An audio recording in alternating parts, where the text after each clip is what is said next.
Bom dia a todos e a todas. Um prazer estar aqui nessa manhã com vocês, falando de um tema extremamente sensível, relevante, que afeta e impacta especialmente setores regulados que têm essa característica de lidar com uma demanda de massa.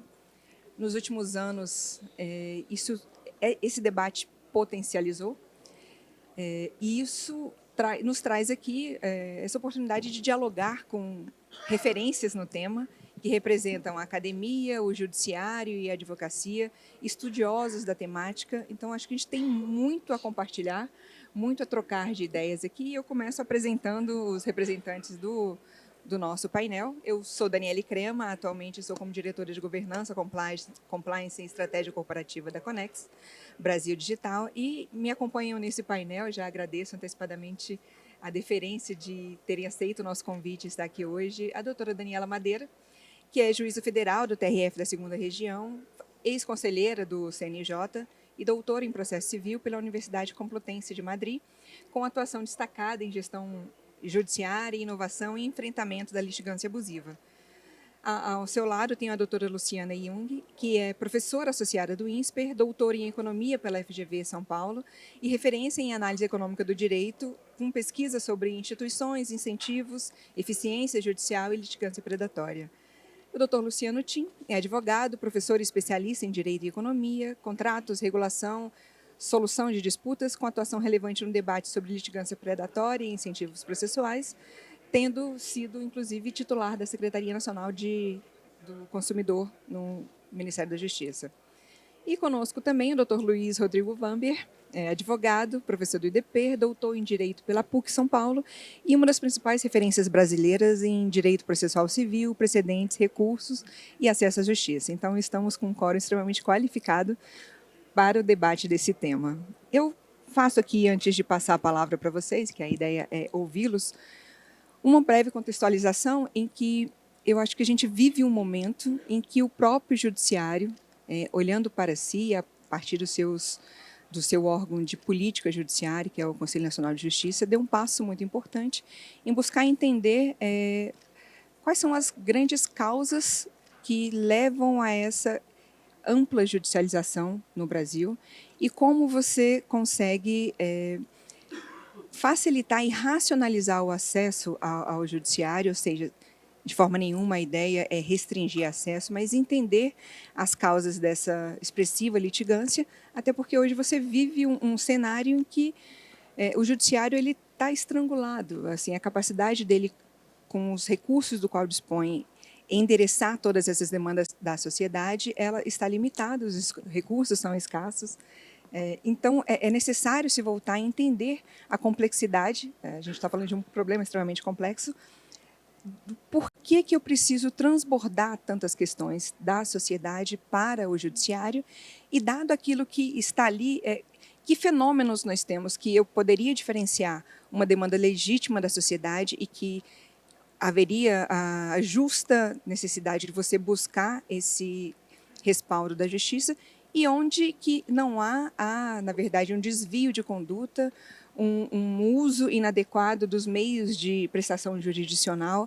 Então, acredito, e venho acompanhado esse trabalho, muito capitaneado pela doutora Daniela Madeira, de como enfrentar algo que foi diagnosticado, que é o exercício abusivo do direito de ação, que alguns... inicialmente usamos a expressão litigância predatória com propriedade, tá? Porque remete a um instituto de concorrência, um conceito de concorrência, mas que a sonoridade dele, às vezes, induz a uma visão talvez equivocada, e hoje normalizamos essa expressão utilizando litigância abusiva. Então, eu tenho aqui referências que podem ajudar a gente a contribuir e esclarecer e enfrentar esse assunto. Então, com essas breves considerações, eu passo aqui a palavra. A minha ideia é fazer algumas questões provocativas que permitam vocês trazerem luz sobre essas questões. Então, eu começo aqui com a doutora Daniela Madeira. Aliás, me permita, professor Vamber, dando essa visão acadêmica, processual.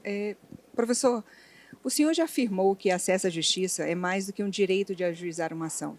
É acesso a uma ordem jurídica justa.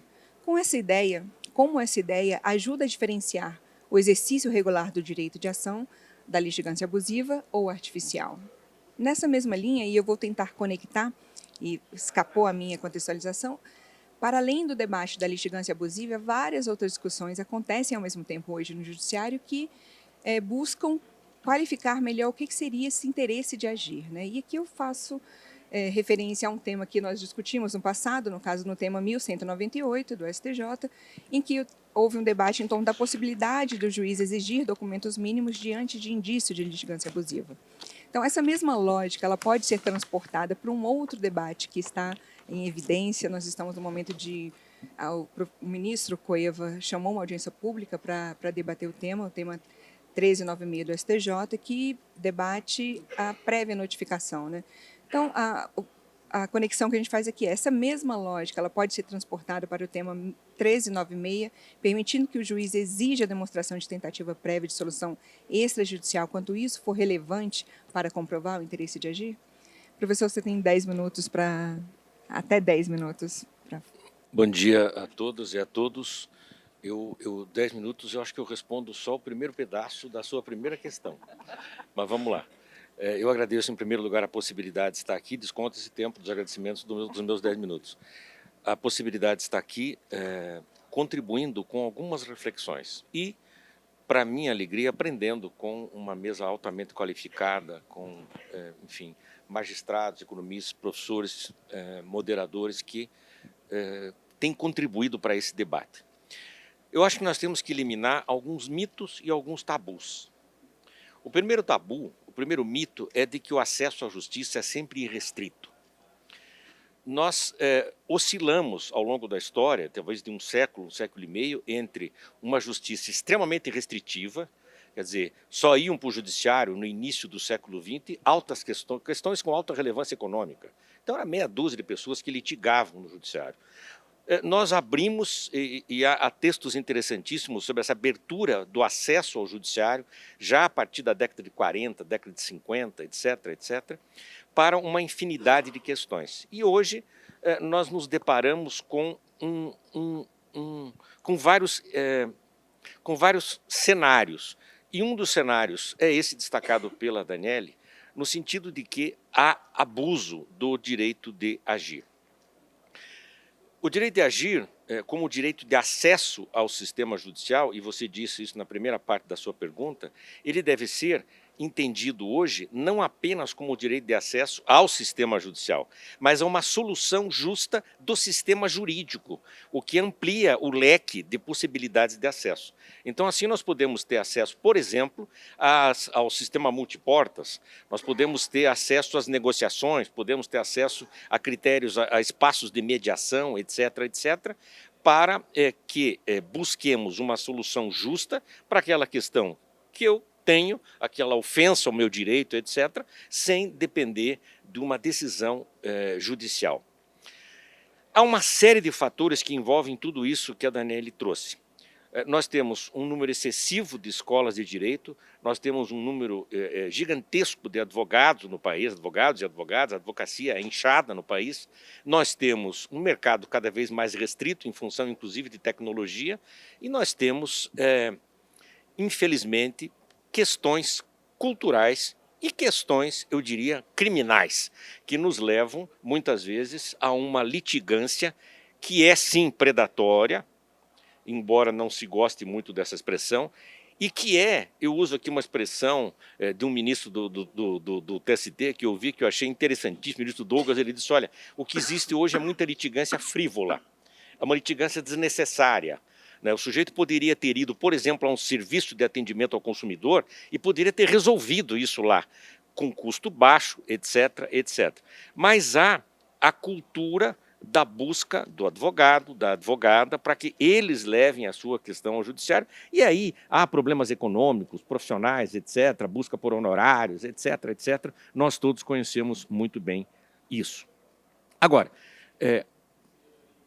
nós temos que entender que, embora tenhamos o direito de acesso ao judiciário, esse direito ao sistema judicial, esse direito, ele pode ser, se passar uma linha, se passar um limite, ele pode ser entendido como um ato ilícito.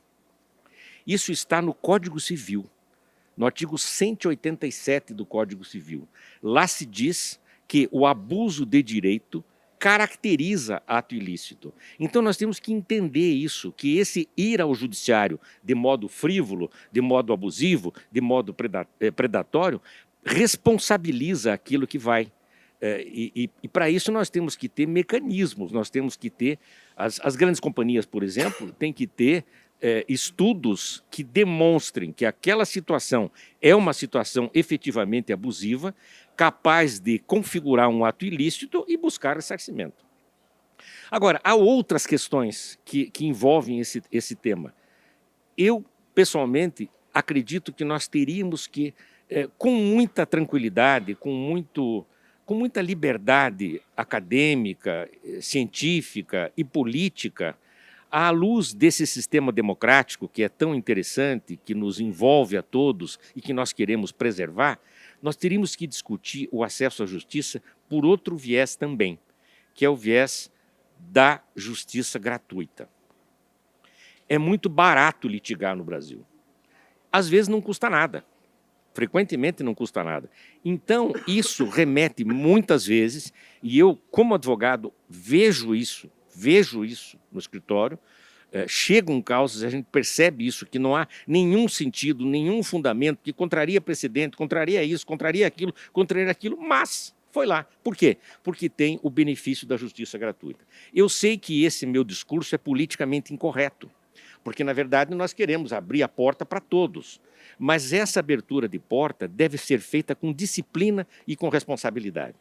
A gente falava agora há pouco, eu, Luciano, Daniela, etc., falávamos ali sobre alguns problemas antes de nos sentar, e eu pensava numa questão cultural, que é a questão da disciplina. Talvez boa parte dos nossos problemas surjam da falta de disciplina no enfrentamento da própria vida. Pode comer? Pode, mas não muito. Pode beber? Pode, mas não muito. Pode ir para o judiciário? Pode, mas não muito. Tudo tem limites. Tudo tem que ter critérios legais, critérios econômicos e um respeito à institucionalidade que envolve tudo isso.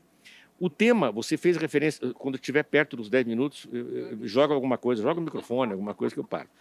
O cartão amarelo. O primeiro tema que você se referiu foi muito debatido, né? Houve audiência pública, etc., e agora há um certo gancho com esse segundo tema que está sendo debatido agora. Eu, inclusive, devo participar da audiência pública na próxima... Você participou essa semana, né? Não, na próxima. Então estaremos lá juntos. Estarei lá também, dia 27. Isso, no dia 27. E é muito interessante isso, que se possa, de alguma maneira, restringir. Nós temos medo de falar esse verbo, mas é restrição, sim. Restrição em nome da disciplina, restrição em nome da necessidade de passar por meios, como, por exemplo, o SAC, como, por exemplo, o consumidor.gov e tantos outros, que podem resolver a questão como mecanismos, como canais de acesso à solução justa, sem necessidade de necessariamente ir ao judiciário. Eu vou fazer uso aqui da minha prerrogativa de gestora do tempo e, aproveitando a deixa aqui, já trazer a doutora Daniela para dar esse contexto do que tem sido a construção no âmbito, diagnóstico construído pelo próprio CNJ, né, da necessidade de enfrentar esse fenômeno que é a litigância abusiva, mas buscando aqui revisitar alguns critérios que já estão consolidados em normativos, em recomendações, em atos do próprio CNJ. E aí, para você, doutora Daniela, quando uma demanda sem lastro mínimo é ajuizada em massa, quem paga essa conta? Apenas a empresa demandada ou também o judiciário, os consumidores, o setor regulado e a sociedade? E, rememorando esse importante instrumento que foi a recomendação CNJ 159 de 2024, e você participou de toda a construção dela, essa recomendação ela pode ser vista como um ponto de partida para uma política nacional mais ampla de tratamento da litigância abusiva. E o que ainda falta, na sua visão, em termos de governança, dados e padronização? Bom dia a todos e a todas. Para mim é um enorme prazer estar aqui. Obrigada pelo convite, doutora Daniele, né, minha xará, Dânia, com professores aqui renomados e que eu tanto admiro também pela trajetória acadêmica.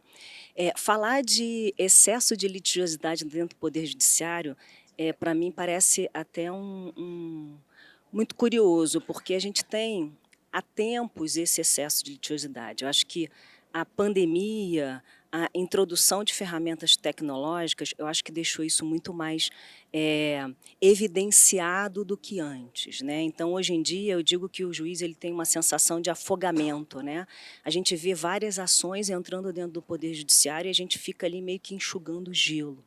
Então, mas esse excesso de litigiosidade, ele tem, na verdade, várias causas, né? A gente não pode ter uma bala de prata para poder combater esse excesso de litigiosidade. A gente tem, como o professor Vambia falou, a justiça gratuita. A justiça gratuita realmente ela é necessária, mas por muitas das vezes ela é utilizada com um desvio de finalidade dentro do Poder Judiciário. Eu gosto muito de dar o exemplo da companhia aérea, né? Eu vou para o indivíduo ele vai para Paris de executiva com a sua bolsa da Louis Vuitton, aí quando chega aqui no Brasil é tudo extraviado e ele entra lá onde? No juizado, para reclamar danos morais e a restituição do extravio da sua mala da Louis Vuitton, enfim. Eu acho que a justiça gratuita ela deve ser feita para quem realmente necessita da justiça gratuita e a gente tem um país, né, de milhões de brasileiros que estão no estado de vulnerabilidade. Então, esse é um ponto. Então, a gente tem várias questões que a gente vai tratar o excesso de litigiosidade, que é a justiça gratuita, por muitas das vezes o precedente, né? Eu faço a meia-culpa aqui do Poder Judiciário, né? Às vezes a gente tem um precedente e o juiz, às vezes, não segue esse precedente, né? Então, aí vira aquela jurisprudência lotérica, né? A gente não tem o precedente como indutor de consensualidade. A gente, às vezes, tem também, realmente, um serviço administrativo que não é bem executado. Então, tudo isso entra dentro do Poder Judiciário como uma confiança do Poder Judiciário em resolver essas questões, só que o Poder Judiciário está no limite dele. Hoje em dia, nós temos, ano passado, a Justiça em Números, ela dá os dados da Justiça como um todo dentro do Poder Judiciário.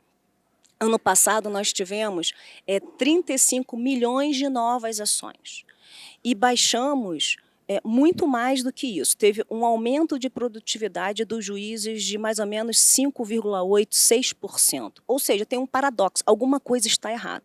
Há mais produtividade e, ainda assim, novos processos entram dentro do Poder Judiciário. E aí eu digo que a recomendação, como ela veio tentar tratar não só do contexto da litigância abusiva, porque ela veio através desses dados, a gente consegue verificar hoje em dia com dados esse excesso de litigiosidade, de uma litigiosidade que por muitas vezes é legítima. Então a recomendação ela veio de um estudo ali no início de 2024, onde a gente fez um questionário para todos os integrantes do Poder Judiciário, todos os tribunais, perguntando o que seu órgão faz em relação aos centros de inteligência, que são os órgãos que analisam essas prevenções de demanda dentro do Poder Judiciário. E a maioria dos tribunais, na base, já tinham emitido algum normativo, alguma recomendação para os juízes para verificarem, olha, existe uma demanda que está entrando dentro do Poder Judiciário que ela não é legítima, ela tem um desvio de finalidade, ou para uma obtenção de lucro, enfim, ela tem um desvio de finalidade aqui dentro. Então, a partir daí, surgiu a recomendação do Conselho Nacional de Justiça e ela veio com 3 pontos que eu acho que são importantes. Ela vem dar uma governança para o Poder Judiciário, ela dá uma diretriz para o Poder Judiciário. Então, antes era um tabu falar sobre demanda predatória. Hoje em dia, a gente já consegue falar de demanda predatória, demanda abusiva, demanda frívola, demanda sem lastro probatório, que são aquelas demandas que não têm documentação nenhuma. Então, hoje em dia, a gente consegue falar e há uma governança do Poder Judiciário através de dados, num sentido de uma recomendação para que os tribunais falem, olha, vamos analisar os dados que existem dentro do seu tribunal. Eu sou juíza de primeira instância. Por muitas das vezes, quando você é uma juíza do interior da capital, você consegue verificar que seu acervo ele aumenta de uma forma drástica e você consegue analisar essas demandas que têm desvio de finalidade. Mas, por muitas das vezes, você está na capital e na capital você não consegue analisar isso. Eu recebo 1, 2, 3, 4, mas quando você pega a capital com 30 varas, 30 unidades jurisdicionais, isso é diluído. Então, você não tem essa percepção de que há, sim, uma litigância que está sendo introduzida dentro do Poder Judiciário de uma forma de não entrega da prestação jurisdicional. E, para terminar aqui, a gente fez uma pesquisa dentro do Conselho Nacional de Justiça e a gente verificou dentro, porque a gente precisa de dados, né? Os dados eles são importantes até para você identificar esse tipo de padrão. É um padrão de comportamento dessas ações que entram dentro do Poder Judiciário. Geralmente são iniciais genéricas, contestações genéricas, há um pedido de justiça gratuita, há um pedido de dispensa de conciliação, a pessoa já vem na inicial falando uma dispensa de... Lógico que isso agora, quando a gente vai identificando esses dados vão mudando, porque, né, a imaginação humana para desvirtuar é grande, né? Então a gente vai começando, por isso que a gente tem que ter um estudo constante a respeito desses temas. Então os dados são importantes e os dados verificaram isso, que a partir da edição da recomendação de 2024, que foi no final de 2024, que eu tive a oportunidade de participar, a partir dali a gente fez uma pesquisa e a gente verificou que os juízes começaram a identificar e colocar nas suas decisões que realmente ali é um caso de demanda abusiva. A gente tem ainda um gap muito grande, porque também foi verificado que o juiz, quando ele... Uma das causas da demanda abusiva é quando o juiz manda emendar a inicial, a parte vem e desiste. Porque ela sabe, não, descobriram o que eu estava fazendo aqui, ela vem e desiste. Então, a gente tem um gap ali, que muitas das vezes o juiz extingue aquela ação sem julgamento do mérito. Então, ele não analisa se realmente aquilo era uma demanda abusiva ou não, ou se realmente, porque não tinha documentação, ela desistiu daquela ação. Então, a gente tem um gap de dados em relação a isso, e eu entendo também o juiz, porque ele também está cumprindo metas, né? Então, na verdade, quando vem alguma parte extinguindo, pedindo a extinção do processo sem julgamento do mérito, ele já termina com aquele processo e parte para outra. Mas, então, só respondendo, eu acho que sim, ele prejudica essa demanda abusiva, ela prejudica todos, não só o Poder Judiciário, mas como a parte, ao ver o seu direito ser examinado de uma forma mais rápida e célere, você dilata esse tempo, né, dentro do Poder Judiciário, porque ele está preocupado em sentenciar, em resolver outras questões e não aquelas questões legítimas, então impacta todos de uma determinada forma. E a recomendação, sim, ela é um ponto, sim, em relação a uma política pública judiciária, primeiro, de análise de dados, de verificação desse padrão de comportamento para que a gente possa combater. Para finalizar, dentro dessa pesquisa foi feita, verificou-se que, em regra, é um padrão de comportamento, essas demandas abusivas são concentradas em um número pequeno de advogados. Então, são os mesmos advogados que eles migram de estado para estado, então você consegue verificar hoje em dia com acesso dentro do virtual, né? É fácil peticionar dentro do Poder Judiciário. Hoje em dia a gente tem a PDPJ, a gente tem um acesso único do Poder Judiciário, você consegue entrar dentro de um painel e peticionar lá no Tribunal do Rio Grande do Sul, peticionar lá no Tribunal de Santa Catarina. Então, a gente verificou também nessa pesquisa que um padrão de comportamento é esse, e a recomendação veio para isso, para identificar e trazer dados para que a gente possa combater de forma efetiva, inclusive os tribunais. Obrigada, Daniela. Eu fico muito feliz em ouvir sua fala, eu vou fazer esse parênteses aqui, porque há uma iniciativa que, há alguns anos, o Poder Judiciário, aí, muito impulsionado pelo CNJ, começou, que foi de estruturar centros de inteligências, que para mim é um divisor de águas, tá, em relação ao judiciário.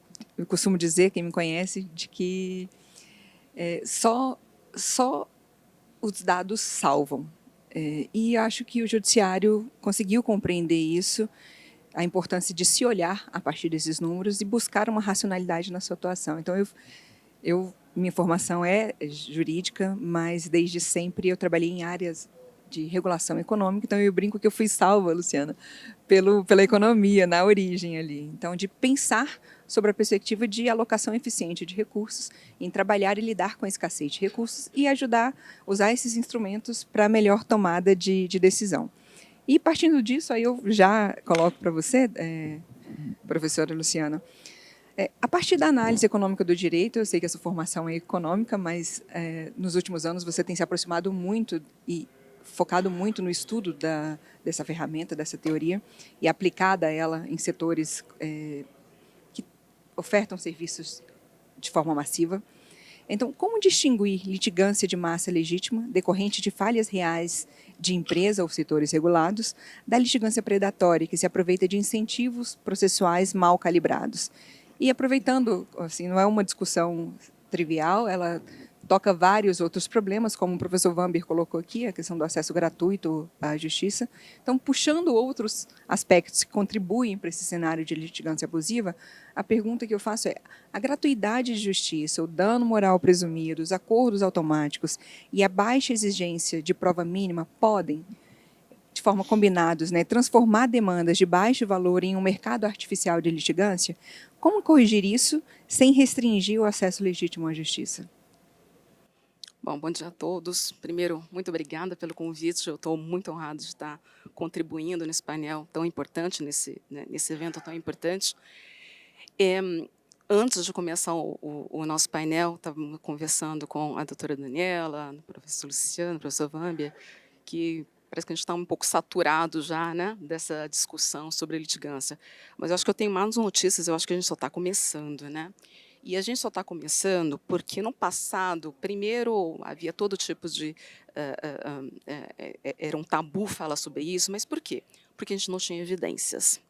Agora, nós estamos num momento em que não só o sistema, o judiciário brasileiro, mas também a academia e eu diria que até o mercado, a gente tem possibilitado, pelas tecnologias, pela oferta de dados, e faz uns 10 anos que eu falo isso, eu vou continuar falando, que nós temos muita sorte, em um determinado sentido, de estarmos no Brasil, porque o CNJ fez um trabalho, tem feito um trabalho de dispor esses dados. Eu estou falando aqui puramente como uma pesquisadora acadêmica, minha tese de doutorado só foi possível porque o CNJ disponibilizou esses dados, e é depois dessa possibilidade desses dados e da tecnologia que a gente tem conseguido trazer evidências robustas do que seja uma litigância excessiva, uma litigância abusiva, de uma litigância predatória. Eu acho que cabe aos juristas, não a mim, economista, definir o que é cada uma dessas diferentes tipos de litigância. Existem já alguns caminhos aí sendo traçados pelo CNJ, por alguns TJs, mas a gente começa a conseguir evidenciar. Então, a gente começa a ter alguns trabalhos muito interessantes. Por exemplo, nós fizemos um estudo técnico, e eu e minha equipe, de levantar milhares, dezenas, centenas de milhares de ações contra um determinado grupo de empresas. E a gente comparou diferentes tribunais. Esse mesmo grupo de empresas, por sinal, da indústria farmacêutica, 220 empresas, não era uma única empresa. E nos diferentes tribunais distribuídos aí no Brasil, a gente conseguiu mostrar evidências estranhas de por que estavam acontecendo demandas de valores extremamente excessivos em determinados tribunais e não em outros, que não são justificados pelas condições variáveis econômicas do lugar, quantidades de ações muito superiores e condenações também. Então, pelos números, a gente consegue perceber os primeiros números, à primeira vista, já que tem alguma coisa estranha. Segundo, concentração dos advogados. Então, nesse determinado tribunal que a gente encontrou que havia um nível de condenação que é o dobro do que seria num outro estado, igualmente, até mais economicamente ativo, nós percebemos que dos 4.000 advogados que entraram com ações contra essas empresas, somente 10 deles respondiam por 66% de todas as ações.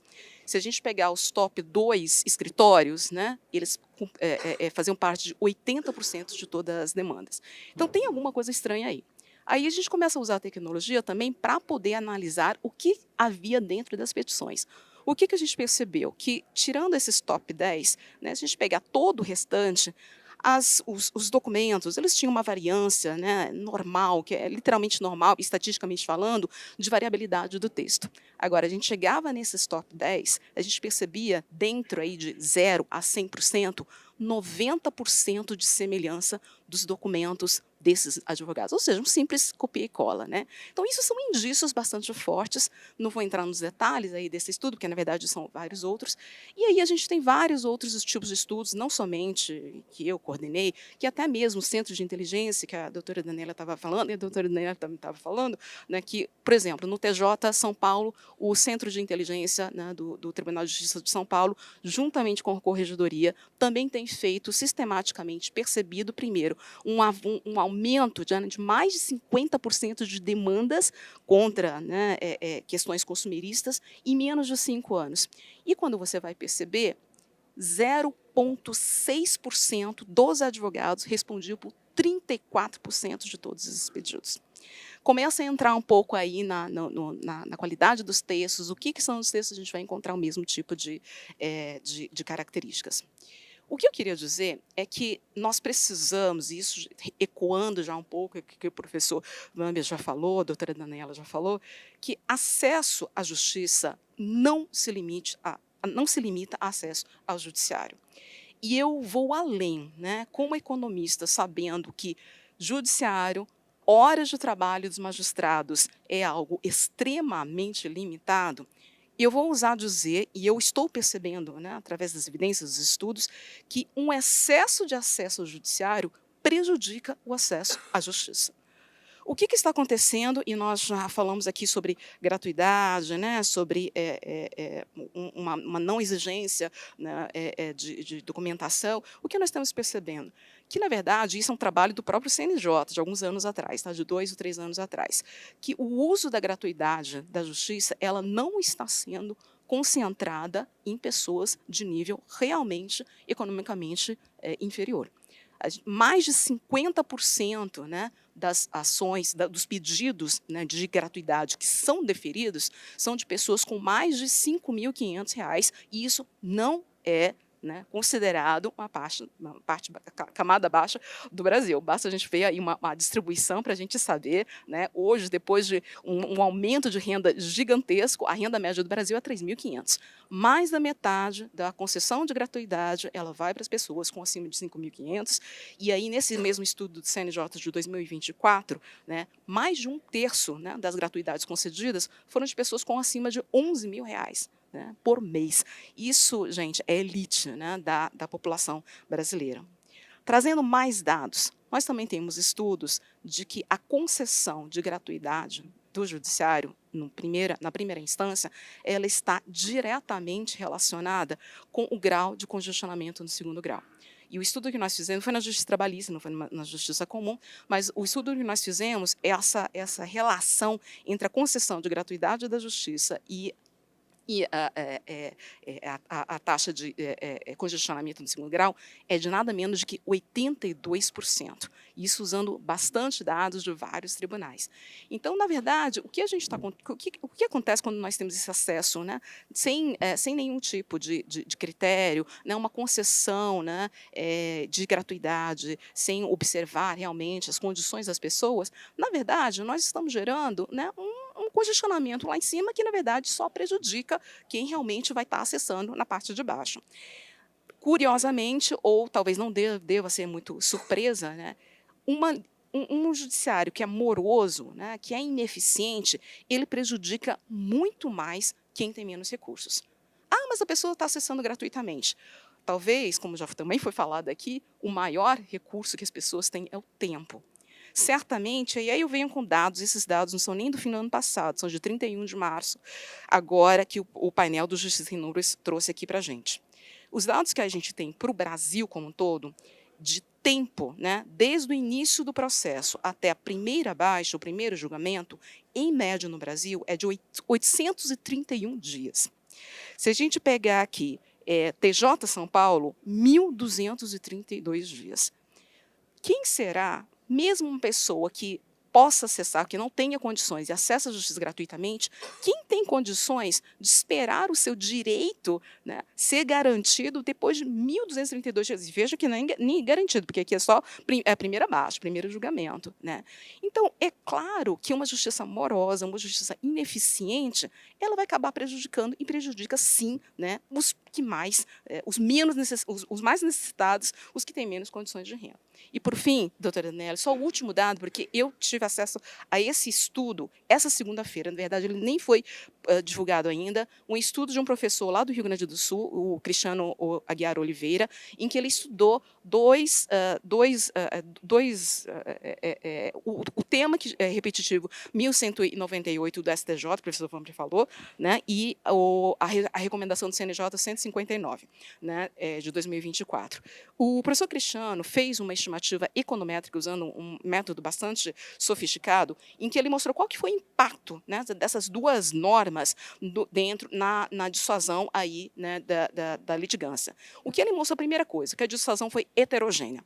Ela acaba dissuadindo muito mais pessoas que não têm tantas condições financeiras, 34% a 60%, né, já diminui a dissuasão de litigantes mais capitalizados, aí em torno de 55%, e nos demais advogados as reduções foram praticamente nulas ou substancialmente inferiores, né? Isso mostra claramente que qualquer tipo de questão de acesso ao judiciário, no final das contas, hoje, da maneira como está sendo colocada, ela está sendo favorecida basicamente não aos chamados vulneráveis, né? Mas, na verdade, de pessoas que têm um grande capital. Obrigada, Luciana. Adorei a apresentação dos dados assim, inéditos aqui, acho que traz uma boa reflexão. Mas eu parto de uma fala sua de que o que esse fenômeno da litigância abusiva tem causado é você retira espaço do judiciário para lidar com demandas legítimas da sociedade, que é essa também a mesma colocação da doutora Daniela, de que, olha, a justiça ela tem que atender a quem efetivamente necessita dela. E será que da forma como nós estamos viabilizando e permitindo esse acesso, isso está acontecendo? Eu acho que precisamos fazer essa reflexão enquanto política de Estado, seja ela a porta do judiciário, seja ela a porta de outras instâncias administrativas. Será que estamos sendo efetivos e eficientes na utilização de toda a estrutura já existente na atualidade para enfrentar o problema? E aqui, Luciana, eu te trago com esse propósito. Estou falando de somos um setor regulado, no caso, o setor de telecomunicações. A gente está falando de um problema extremamente complexo, porque ele toca vários stakeholders aqui representados pelo judiciário, a sociedade, na figura do consumidor, as empresas que são afetadas. E, assim, eu tenho dito muito durante as caravanas que, olha, dado o volume de contratos e de serviços que ofertamos, é natural que, em determinada medida, sejamos acionados em juízo. É uma questão de proporção. Mas ser demandado em juízo não é algo que é interessante do ponto de vista econômico para as empresas.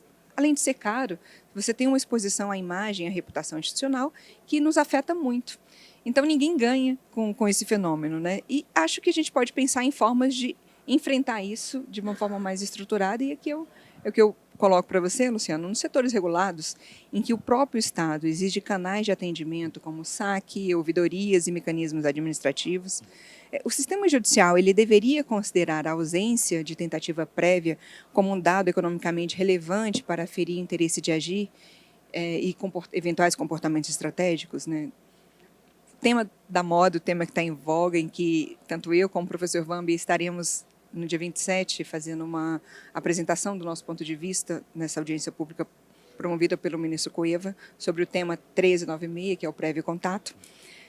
Dado esse tema em que o STJ debate o prévio contato e o interesse de agir, qual seria o desenho de incentivos mais equilibrado? Exigir tentativa prévia de solução extrajudicial, apenas valorá-la como elemento do interesse de agir ou utilizá-la para modular consequências processuais como custas, honorários e dano moral? Muito bem, bom dia a todos os colegas aqui de painel. É um prazer muito grande e a saudação eu faço aqui em nome da doutora Daniele, né, agradecendo o convite. Um prazer realmente estar aqui debatendo um tema que é um tema aí quase de uma meia-vida, vamos dizer, né, porque esse tema da litigância eu pesquiso aí há bastante tempo. Não sob a ótica estritamente, mas também dogmática, né, que é como a gente estuda normalmente no direito, mas comportamental, né? Por que alguém toma uma decisão de processar alguém ou de não fazer um acordo? Como que o judiciário toma uma decisão a favor de A ou de B? Né? E como é que a gente desenha os incentivos, então, comportamentais? Então, um prazer estar aqui fazendo essas reflexões. De fato, o momento é propício, porque o STJ vai definir esse tema. Muitos estão dizendo que é o tema processual do momento, do ano, certamente, porque é um momento em de colocar o direito e a teoria do processo, botar um pé na realidade. Né? Tem uma foto de um desenho de Sâncio, né, Rafael de Sâncio, da Capela Sistina, em que ele coloca a escola de Atenas, Platão, né, apontando para o céu e Aristóteles para a terra. Né? Aristóteles sempre foi um biólogo, né, sempre foi um cientista, e Platão um homem das ideias. Né? Então, está na hora das ideias conectarem com a realidade. Então, como é que a gente desenha um sistema de incentivos? E você tem razão de que acho que a gente vem esquecendo isso, que a Constituição é, sobretudo, um desenho de como um governo, o Estado, deve funcionar. Né? E a Constituição é, sobretudo, e a gente foi esquecendo isso, um limite do Estado frente ao cidadão, é um contrato. Né? E o Estado tem que funcionar de uma maneira racional, eficiente. Então, como que pode o Estado te exigir canais, né, por meio do executivo e fiscalizado, e depois o judiciário não levar isso a sério? Né? Então, faz todo sentido. Como é que eu faria um adequado desenho de incentivos para a tomada de decisão de ir ao judiciário? Se a gente perceber, como bem, acho que foi mencionado aqui em várias falas, né, que a advocacia é um mercado. A advocacia é um mercado. Né, e, portanto, reage aos incentivos. Quais são os incentivos que a gente vai dar para esse mercado da advocacia? Né? Se for muito fácil ao judiciário, se isso se pagar, vai ser muito demandado, é um serviço que vai ser muito demandado. O diabo é que, quando a gente fala em justiça gratuita, não existe justiça gratuita. Alguém vai pagar, né? Porque o Estado não produz riqueza. Né? O Estado tributa e redistribui se ele for eficiente. Então, a gente já sabe, em termos orçamentários, que custa muito para o contribuinte, né, esse nível de litigância. Então, a gente tem que também pensar no contribuinte, não apenas aí nas empresas. Né? O contribuinte é o consumidor, que ele paga duas vezes. Ele paga o imposto, depois ele paga o preço do produto, né, ou do serviço que ele está comprando. Então, não me parece que seria assim, extremamente penoso que o consumidor, antes de ir à justiça, tenha que passar por algum canal. Há um decreto do SAC, né, que indica, inclusive, que a Senacom deveria criar um índice de resolutibilidade do SAC. Está lá, é obrigação legal. Né? Por que isso não foi feito até agora, eu não sei dizer. Mas, então, quando o Estado já não cumpre a lei... Né, então, isso é o primeiro ponto. Segundo, aí vamos numa segunda camada, né, que não é o SAC, mas... O que se tem notícia é que os saques funcionam. Mas, enfim, se a gente tivesse isso público, escrutinizável, acho que seria um bom caminho. Talvez as empresas pudessem fazer isso via autorregulação. Né? Segunda camada, consumidor.gov.br, dito na ONU a melhor plataforma do mundo de solução de disputas negociada. Né? Tem papers. E por que isso? Porque qual é a plataforma do mundo que resolve 1 milhão, governamental, que resolve 1 milhão de disputas ao ano? Né? A da Europa, que seria a concorrente, resolveu 60 mil. E não é escrutinável, ou seja, não há uma avaliação, o consumidor não avalia, aqui avalia. E avalia com 80% de resolutibilidade. Aí tem uma discussão metodológica que ressurgiu das cinzas, de como que o Ministério da Justiça calcula essa resolutibilidade. Faz 15 anos, passou por 15, não sei quantos governos, e quem não volta, aliás, é óbvio que o consumidor atendido, é racional não voltar. Né? Agora, se você não foi atendido, você vai voltar lá e vai dizer que não foi atendido. Então, 80% de resolutibilidade, em prazo médio de 6 dias. Qual é o problema de aguardar 6 dias para ter o problema resolvido? Então, me parece que isso deva ser levado em conta. Aliás, me parece que a dogmática processual já é suficiente para dizer não tem interesse, de movimentar todo o aparato judicial para resolver um problema de uma linha telefônica.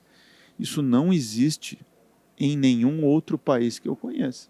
E olha que eu já circulei, né? Argentina, Chile, Colômbia, não vou nem nos comparar com outros países, mas é inviável você querer resolver problemas do dia a dia do consumidor com o judiciário.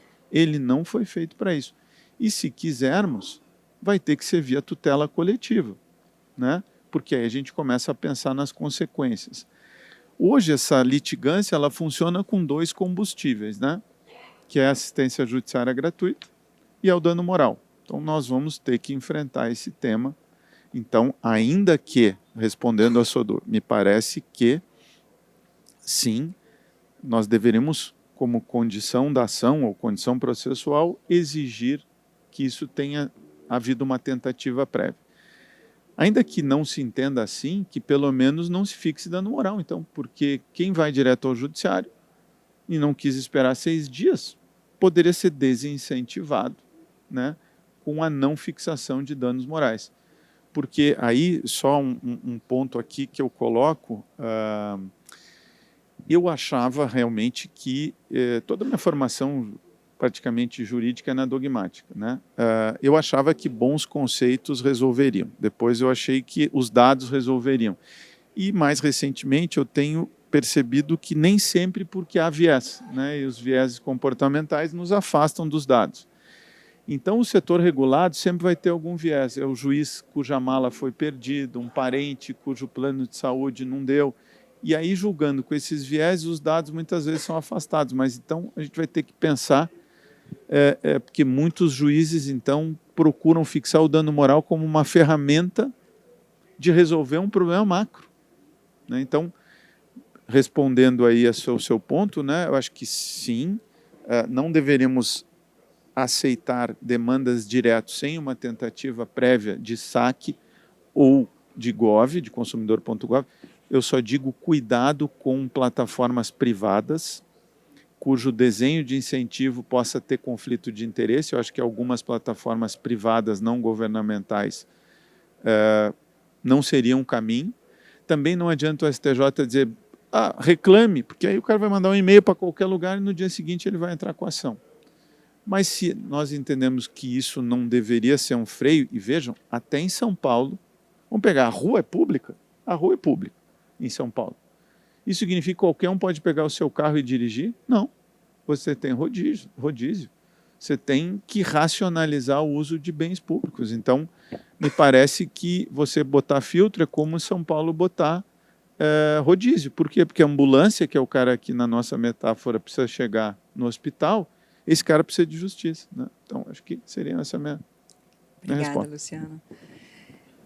Gosto do que você coloca, porque, em essência, a gente está fazendo um debate aqui de questões processuais, de acesso, que barreiras processuais existem ou deveriam existir para você acessar o judiciário. Mas existem questões mais estruturais, mais profundas, que você começa a levantar e que, para a gente colocar luz nesse debate mais profundo, eu acho que o primeiro passo é que o Brasil precisa de enfrentar e trabalhar melhor a educação para o consumo. A gente precisa conseguir posicionar esses atores e entender como eles se colocam de uma forma madura dentro de uma relação contratual, não importa a natureza que ela seja. Aqui estamos falando de relações de consumo, mas o que a gente precisa é fazer um debate para que todos se coloquem de forma madura e racional dentro dessas relações, né? E ali a gente vai trabalhar aquele que tem uma vulnerabilidade, dando os instrumentos para que ele assim o faça.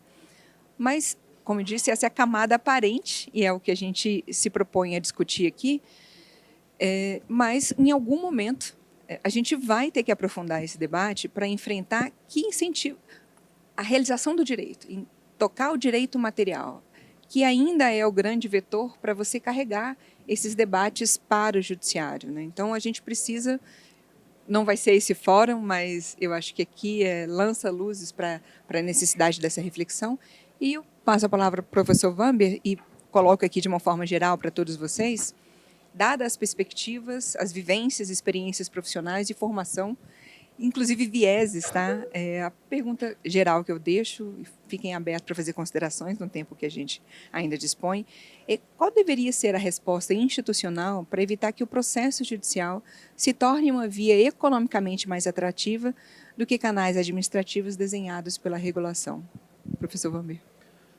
Bom, eu gostaria, antes de responder a sua pergunta, se você me permitir, fazer uma ligeira abordagem a respeito daquilo que eu vi e aprendi. Nós temos que distinguir, quando se fala em litigância, aquela que é legítima, e você disse isso, a professora Luciana também disse isso, Luciano também falou quando usou a metáfora da ambulância.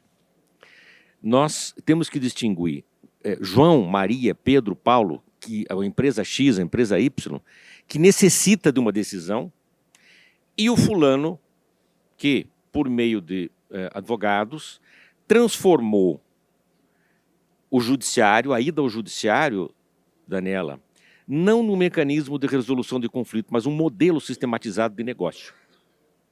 Então, isso tem que ser combatido. O sujeito criou um modelo de negócio. Eu vou ao judiciário, eu lembro das ações de prestação de contas antes do código, tanto que o código mudou de ação de prestação de contas para ação de exigir contas, exigindo a discriminação daquilo que se pede, eliminando a possibilidade de pedido genérico, porque isso gerou uma indústria.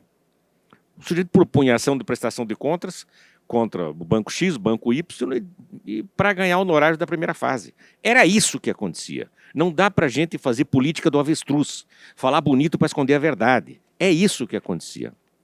Então, hoje o que acontece? Essa litigância abusiva, ela se serve do Poder Judiciário como um sistema de baixo risco e de baixo custo para obtenção de lucro. E eu vou voltar a um tema, dizem que água mole em pedra dura, tanto bate até que fura. Eu diria que molha a pedra toda, né? Mas vamos lá. O que é? Diz assim o Código Civil, o artigo 187, e nós que estudamos processo, a gente tem que entender que há regras que são de sobreposição. Elas não estão no Código de Processo Civil. Elas derivam da Constituição e elas estão em outras regras, muitas vezes distantes do nosso dia a dia, para alguns. O artigo 187 do Código Civil diz assim: também comete ato ilícito o titular de um direito que, ao exercê-lo, excede manifestamente os limites impostos pelo seu fim econômico ou social, pela boa-fé ou pelos bons costumes. Então, ir a juízo, a priori, é um direito fundamental de todo cidadão, de toda cidadã, de toda pessoa jurídica, de todo ente despersonalizado. Agora, esse ir a juízo passa a ser ilícito na medida em que contraria regras que são regras vetoras do nosso sistema jurídico, como, por exemplo, a boa-fé objetiva. Quando se vai a juízo num ambiente de litigância abusiva, a primeira regra que se rompe é a regra da boa-fé objetiva. Então, nós temos que entender que, além desses mecanismos processuais, o Luciano disse isso, eu concordo plenamente, se estabelecer passos. É quase como nas cláusulas escalonadas da mediação, né? Olha, primeiro tem uma conversinha aqui, depois tem outra coisa lá, depois vai a juízo. Então, se você estabelece como mecanismos, como anteparos, como degraus que devem ser percorridos antes de ir a juízo, o SAC, o consumidor.gov, etc., etc. Eu também acredito, como você, Luciano, que tem que ser órgãos institucionais. Tenho medo dessas câmaras privadas para isso. Acredito que isso pode também gerar um outro tipo de problema, né? Então, nós vestimos um santo e desvestimos o outro. Não me parece adequado, interessante, útil, etc. Então, criar esses mecanismos, sabendo que aquele que vai a juízo pode e deve ser responsabilizado nos termos do Código Civil.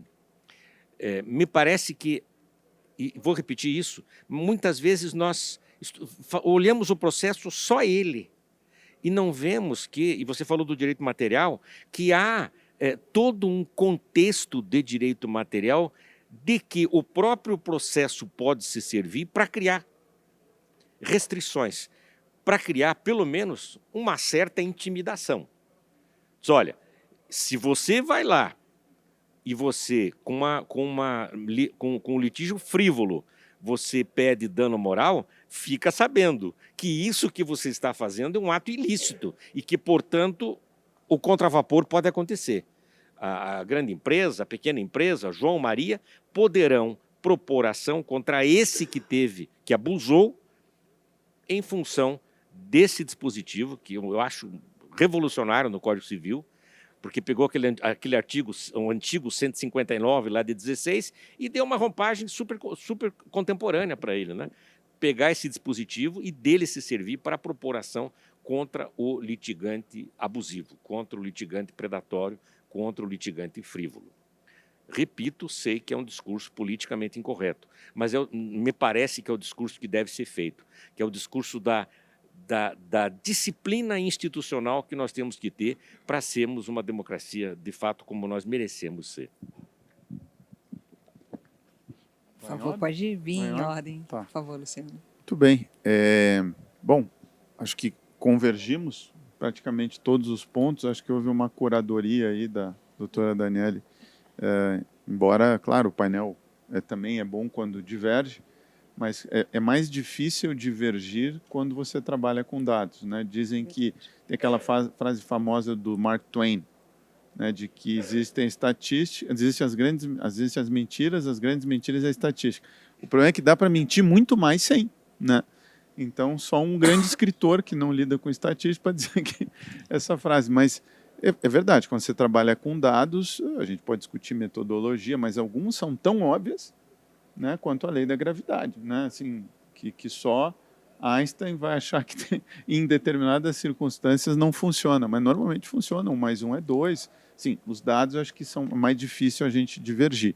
Podem ter alguns viés que eu acho que aqui a gente tem treinamento acadêmico suficiente para não cair, né, no canto da sereia, para usar outra metáfora, né, que Ulisses teve que se amarrar. Eu devo apresentar justamente na semana que vem uma pesquisa pela Associação Brasileira de Liberdade Econômica de um neurocientista, que é o Álvaro Dias, sobre esse mercado da litigância. E ele faz uma pesquisa sobre a tomada de decisão do consumidor. O que é muito interessante é que o consumidor, na média, percebe que isso é errado, vamos dizer assim, moralmente. Que não é correto ele ir direto ao judiciário, né, e buscar dano moral. Mas também é muito interessante que ele percebeu, estudando o mercado da litigância hoje, por meio das plataformas, como é que são explorados os vieses. E aí tem um viés que é o da abusividade. Quando você explora o viés do consumidor, é abusivo, né? Você está se valendo de uma fragilidade. E aí é explorada a fragilidade do... Você sabia que você está sendo explorado por essa empresa? Então, essas plataformas de litigância transformam uma tomada de decisão que antes a pessoa achava errado, ia ao judiciário. Não, mas para aí, me sacanearam. Então eu preciso ir e preciso ganhar. E isso num grau de plataformização que vai concentrando muito o mercado. A gente sabe já que 20% do mercado relevante tem poder econômico. Então, como é que... Por isso que me parece que a OAB deveria estar preocupada, mas não com o enfrentamento da litigância, mas sim com a concentração do mercado. Que esse tipo de... Então, eu acho que a OAB vai ter que decidir se a advocacia é uma atividade comercial ou não. Né? Porque não adianta o Código de Ética dizer que é, e a gente vê tudo isso acontecendo, e a gente não tem um enfrentamento desse tipo de coisa. Então, é muito curioso ver que hoje essas plataformas que ensinam a litigar, que tentam... Há, inclusive, mecanismos documentados nessa pesquisa que eu vou levar de captação de clientela, né? Porque aí existem acordos de escritórios com plataformas. Claro que eu teria depoimentos aqui também de colegas, né? A gente tem lá no escritório, os economistas diriam que é anedótico, né? Mas também acho que é relevante. a gente tinha um programa de treinamento de jovens advogados, e aí o meu sócio sênior, tal, dando treinamento para uma pessoa que está se formando, ela agradeceu e disse, não, eu vou parar esse treinamento aqui, essa mentoria, porque, na verdade, eu vou contratar uma plataforma que você paga 1.000 e tem retorno de 5.000 em processo, né? Então, que é um modelo de negócio. Meu sócio disse, cara, você sabia disso? Então, você investe em 1.000 e aí você dinamiza tal e capta, né? E tem retorno de 5.000. É um investimento. Então, num evento, essa semana também um aluno de um pós-doutorando no IDP apresentou uma tese agora, que vai ser o artigo dele, de pós-doc, que é o ecossistema de justiça, em que, no fundo, não é mais autor, réu e juiz, né? Tem advogados que têm seus interesses e tem o mercado financeiro, que entra financiando, comprando, e que a ação vira uma ação, como uma ação de uma empresa que é negociada. Tem intermediação agora, agora, né? comprado e vendido. Um mercado de litigância. Obrigada, Luciano. Professora? Bom, Daniela, você perguntou se existe um risco, né, de que o conflito judicial se torne mais vantajoso que uma solução administrativa. Eu acho que, na verdade, ela é, né, ela já se tornou há muito tempo. Por diversos motivos que já foram todos levantados aqui, tem questão cultural, tem questão dos... Eu, como economista, vou insistir nos incentivos, inclusive eu acho que os incentivos têm até um poder de mudar uma cultura, eventualmente, no longo prazo, e aí depende de que incentivos estão colocando, e quando a gente fala em incentivos, eu quero lembrar que a gente está falando aqui de normas, né? Então, assim, dentro de uma análise econômica do direito, os maiores incentivos são as normas colocadas, seja jurisprudência, seja uma norma, né, do Código de Processo, seja, enfim, né, outras regulamentações colocadas aí nas portarias dos tribunais, também vejo muito por causa do incentivo. Tem questão do mercado, né? O mercado está se sofisticando, assim como qualquer mercado. Você tem mercado agora todo apoiando em sustentação aí dessa litigância toda. Eu acho, então, por isso que eu falei que esse tema ele só está começando, porque para a gente mexer em alguma coisa, mudar alguma coisa do atual cenário, muitas transformações e muito esforço e vontade precisam ser implementados, né? Então, é na questão dos incentivos, é tratar na questão dos vieses, é tratar na questão desse mercado que chega muitas vezes, né, a questões ilícitas. A gente vai ter que lidar com tudo isso. Então, na verdade, hoje ele se coloca como, inclusive, academicamente, eu fiz um trabalho com um professor de teoria dos jogos. Teoria dos jogos é a teoria, né, dentro da economia, uma modelagem matemática, da gente mostrando as diversas variáveis existentes na realidade brasileira que jogam, que empurram, né, as pessoas efetivamente para o litígio e não para uma solução consensual, uma solução administrativa que, paradoxalmente, né, ela deveria ser a melhor para resolver o problema, né? Você não tem que esperar os 1.200 dias nos tribunais, você não tem que ficar aguardando, você tá ali, né? O magistrado, por mais que tente, ainda com esse volume de processos que tem que julgar, nunca vai ter os detalhes do caso, né? Quem conhece melhor os casos, quando eu tenho de fato, né, um direito que foi infringido, é o autor, é a empresa que está, né, que está em questão. Então, a solução, né, administrativa aqui dentro, envolvendo as partes diretamente, não tem como ser melhor do que ela. Nenhuma decisão judicial, de fato, seria melhor. Isso já diria, né, o famoso Ronald Coase, o fundador aí da análise econômica do direito. As soluções consensuais serão sempre melhores, né, ou administrativas, ou descentralizadas, de uma certa maneira, muito melhores do que qualquer solução de um regulador, de uma decisão judicial, né? Mas quando as pessoas não estão querendo, de fato, resolver o problema, e sim impedir danos morais, e sim impedir alguma outra coisa, aí, né, ela vai ter todo o incentivo para ir para o conflito judicial. Então, acho que para mudar essas peças do jogo, o peso que cada uma dessas questões está afetando na tomada de decisão, né, das pessoas, muito trabalho vai ter que ser feito. A gente vai ter que continuar falando muito sobre isso, e não só, né, a gente estava falando no café, né, doutora Daniele, não só a ponta do iceberg, né, os fundamentos, o que está acontecendo para a gente ter esse resultado dos 80 milhões de processos, dos 1.200 dias para conseguir um primeiro julgamento no tribunal, né? Então, isso tudo precisa ser profundamente discutido. A gente está só começando. Obrigada, professora. É mais um bom fecho, né? Só lança desafios para o futuro. E, Daniela, antes de passar a palavra, eu acho que você tem uma grande resposta institucional para nos apresentar, e eu já antecipo. Vocês capitanearam um processo em diálogo com outros setores econômicos e tentando entender a necessidade do judiciário buscaram construir meios para dotá-lo de uma ferramenta que apoie na identificação dessas situações, né? Então, se você pudesse, dentro do que você enxerga de potencial de respostas institucionais, e aí do que você enxerga a partir do judiciário, mas se também puder dar visibilidade ao que é o Atalaia, a expectativa, e quando podemos contar que ele estará apoiando aí o enfrentamento dessa abusividade no litígio. Eu digo sempre que quando eu entrei na magistratura, enfim, há 24 anos atrás, eu tinha o meu curso de direito foi a primeira coisa que você vai fazer, o escritório modelo é o quê? Litigar, né? Você não é treinado dentro da sua graduação a fazer a consensualidade, né? A fazer a conciliação. Hoje em dia isso tudo está mudando, né? A gente está mudando essa cultura, o sistema de multiportas dentro do Poder Judiciário.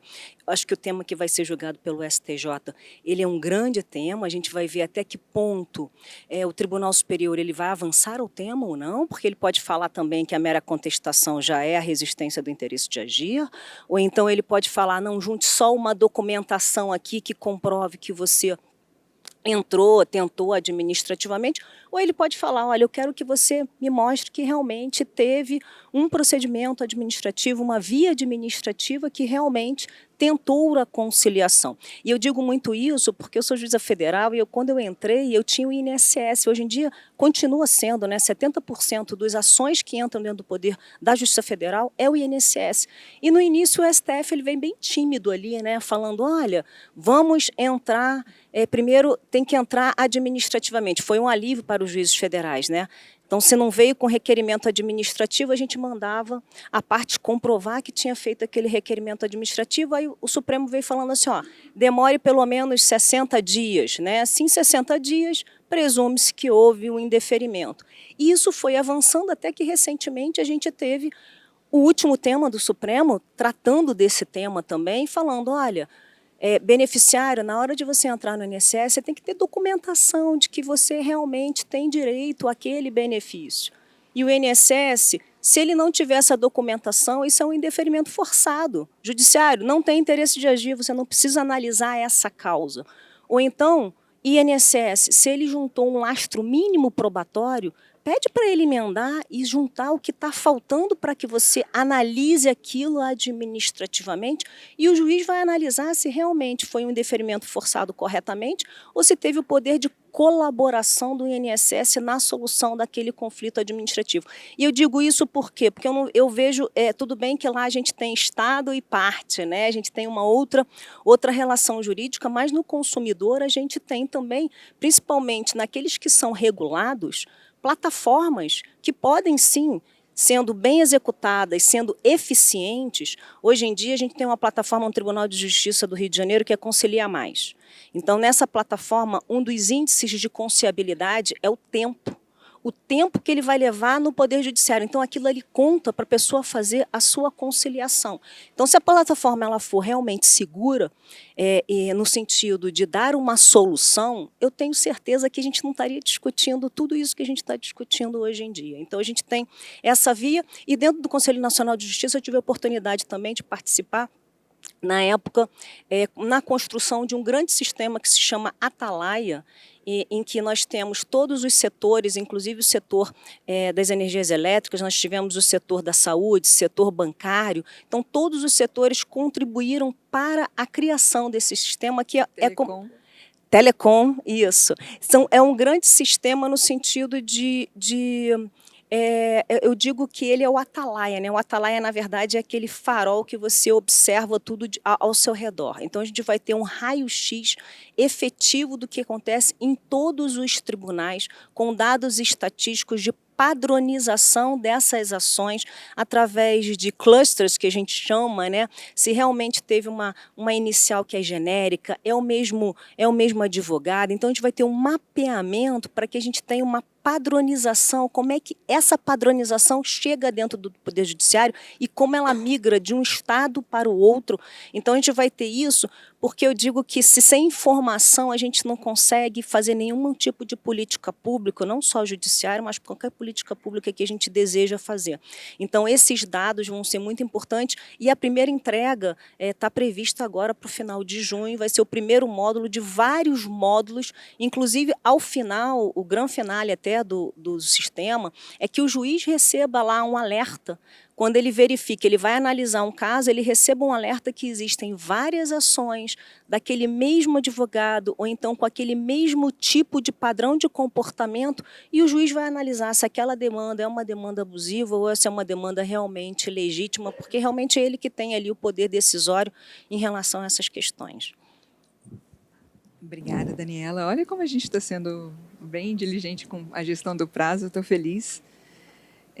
Não tenho mais tempo para uma nova rodada de perguntas, então eu particularmente vou deixar o meu registro aqui de que eu saio muito satisfeita com o que eu vi, seja enquanto entidade, seja enquanto pessoa física.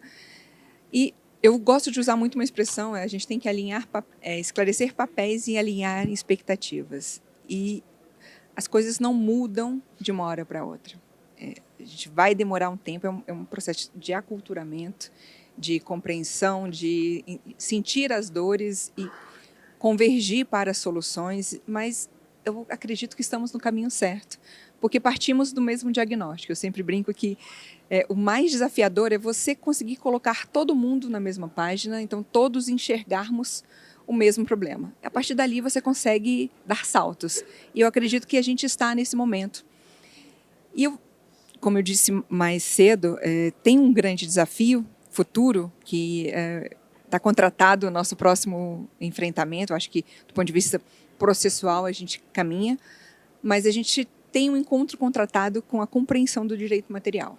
E, particularmente na temática que a gente discute aqui, eu me sinto confortável de falar isso porque lido com o direito do consumidor há mais ou menos uns 25 anos. Então, eu vi em perspectiva o que foi a implementação do direito do consumidor a partir do Código de Defesa do Consumidor, o que foi um teste de estresse das relações de consumo a partir da inserção de parcela da população brasileira que não consumia serviços públicos como telecomunicações, como transporte aéreo, e ali você teve uma política de instrumentalização e aparelhamento de ferramentas para que o consumidor exercesse os seus direitos positivados no Código de Defesa do Consumidor. E passados 35, 36 anos agora, eu acho que falávamos isso ali no café. Eu lanço aqui um debate que precisamos, enquanto sociedade, discutir, que estamos diante, em todas as circunstâncias, assim, não é regra, gente, assim, é uma reflexão de estamos mais em frente a um direito do consumidor ou direito das relações de consumo.